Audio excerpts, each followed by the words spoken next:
ದುಡಿತಾ ಮಾಡ ಒಂದು ವರ್ಷ ನಿಂತಿದ್ದು ಅದ್ರ ಬಡ್ಡಿ ಗಿಡ್ಡಿ ಹಾಕಿದರೆ ಭೂಮಿ ಸೌಕರ್ಯ ಹೇಳಿದ್ರೆ 4 ಸಾವಿರ ರೂಪಾಯಿ ಖರ್ಚು ಬರ್ತದೆ. ಇವ್ರು ಕೊಡಿದ್ರೆ 2,500 ಸಾವಿರ ರೂಪಾಯಿ. ಮತ್ತು ರೈತ ಉದ್ಧಾರ ಆಗೋದ್ರೆ ಹೆಂಗೆ ಆಗ್ತಾನೆ? ಅದನ್ನು ಈ ಪ್ರಶ್ನೆ ಮಾಡುವಂಥದ್ದು ನಮ್ಮ ರೈತರ ಆದೇಶಲ್ಲೇ ವಿಚಾರ ಮಾಡಲಿ, ಹೊಸದಾಗಿ ಹೊಸ ವಿಚಾರಗಳನ್ನು ಸೇರಿಸ್ಕೊಂಡು ಮತ್ತು ಶಿಕ್ಷಿತರಾಗಿ ಈ ಪ್ರಶ್ನೆಗಳನ್ನು ಮಾಡಿ ನಮ್ಗೆ ಬೇಕು ಮಾತು ಇಲ್ಲ ಏನು ಮಾಡೋದು?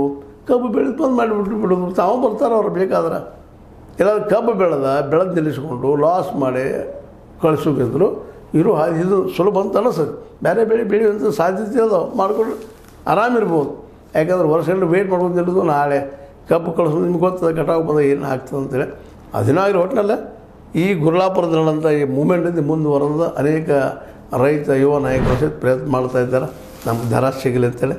ಸಿಗಲಿ ಅನ್ನೋ ನಮ್ಮದು ಒತ್ತಡ. ಮತ್ತು ಈ ಮಾಲಕರು ಈ ಕಾರ್ಖಾನೆಗಳ ಮಾಲಕರು, ಸಕ್ಕರೆ ಕಾರ್ಖಾನೆಗಳ ಮಾಲಕರು ಅವ್ರಿಗೆ ದಯವಿಟ್ಟು ರೈತರ ಬದುಕನ್ನು ಅರ್ಥ ಮಾಡ್ಕೊಳ್ಳಿ ಅವರು ಅಂತ ಅನ್ನೋದು ನಮ್ಮ ಒಂದು ಕಳ್ಕಳಿ ಮನವಿ ಅವರಲ್ಲೇ. ಯಾಕಂದರೆ 3,000ದಲ್ಲಿ ಅವ್ರು ಬದುಕಾಗೋದಿಲ್ಲ ಅನ್ನೋಂಥ ಮಾತು ನಿಮಗೆ ಗೊತ್ತಿರಲಿ. ಆದಷ್ಟು ಬದುಕಿಸ್ರಿ ಅವರನ್ನು.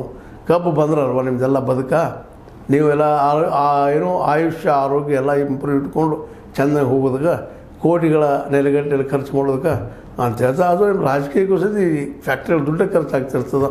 ಅವ್ನು ನೆನಪಿಟ್ಕೊಂಡು ಈ ದಿಶೆಯಲ್ಲಿ ಒಂದು ವರ್ಕ್ ಮಾಡಲಿ ಅನ್ನೋದು ಒಂದು ಆಸೆ.